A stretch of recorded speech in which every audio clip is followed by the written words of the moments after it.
uchun tilmayin duoda bo'lgan. Inshaalloh ota-onam hoji qilaman.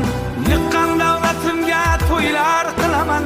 Mehmonga deb baland uylar quraman. Men uchun tilmayin duoda bo'lgan. Inshaalloh ota-onam hoji qilaman. Bu so'zni chin dildan takror aytamiz. Ay do'stim vatanga qachon qaytamiz? Bu so'zni chin dildan takror aytamiz. Do'stlarim vatanga qachon qaytamiz? O'zim musofirdaman, ayolim uyda, farzandlarim ikki, hayolim uyda. Erta deb, indin deb dalda aytamiz. Ay do'stim vatanga qachon qaytamiz? Kelganimga necha yillar bo'libdi. Ota